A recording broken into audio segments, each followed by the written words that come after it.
All right, this lesson will focus on rationalizing i's that are in the denominator. Just a quick little reminder that when you see I really means the square root of -1. So like on this problem, it really means I have 5 times the square root of -1 in the denominator, and you can't have radicals in the denominator. That's just not mathematically polite. So just like when you see a radical in the denominator, if you see an I in the denominator, you have to rationalize that also. And you follow similar rules by multiplying the I by itself to kind of get rid of that. And you need to think about that as one whole quantity, okay? So now you're going to distribute that I through, and you'll go 4 times I is 4I, and negative I times I would be negative I squared. On the bottom, you have I times I, which is I squared times the 5, so you have 5I squared. And now you've got some I squareds that you kind of need to simplify or replace. So this I squared right here is -1.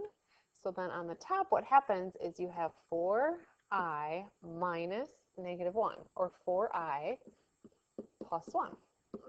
On the bottom, this I squared is -1, so you have 5 times -1, which would be -5.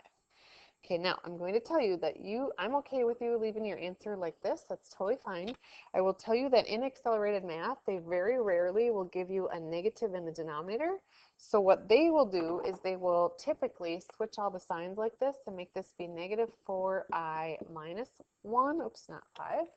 -4I minus 1 over a positive 5.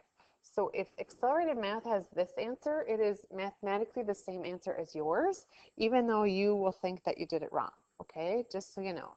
So I'm okay if you leave it like that, but typically if there's a negative in the denominator, accelerated math will switch all the signs and make the denominator be positive, just so you know, okay? All right, I am going to have you show your own work on this one and try it if you want. I will tell you that if you want to do it, you can peek at this. I'll just show you this. And the answer would be -1 plus 2I over 3. All right, and then the last one that we're going to do together is this one right here. And I want you to realize that I have a binomial in the denominator. Here's one term and here's 2 terms, and they're separated by an addition sign. And when that happens, the way that you rationalize that, because I have to here, because I have an I in the denominator, I rationalize that by using, again, what's called conjugates. And conjugates means that you leave it exactly the same, except for you change this middle sign. So the conjugate to 3 plus 2I would be 3 minus 2I.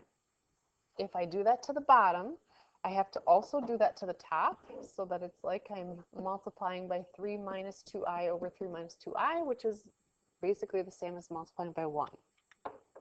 Okay, so on the top now, I get to distribute. So 5I times 3 would be 15I, and 5I times -2 is -10I squared. On the bottom, 3 times 3 is 9. And 3 times -2I is -6I. And then I'll distribute the 2I through. So 2I times 3 is positive 6I. And 2I times -2I is -4I squared. All right, now we just have a little bit of simplifying to do, and we will be there. So these two 6i's will cancel each other out and make 0, so that's good. I squared here is really -1. So I just want you to realize that this is -10 times -1, so it really becomes positive 10. And then this I squared is -1, so -4 times -1 really makes this be positive 4. So on the bottom, I have 9 plus 4, which makes 13. Okay, and then you're going to try to look to see if you can reduce anything. I want you to peek at all 3 of these numbers right here. If all 3 of those are the same, divisible by the same number, then you could reduce it. So in other words, if it was like 25I plus 10 over 5, then, or over 15, let's say, they're all divisible by 5. So then 25 divided by 5 is 5.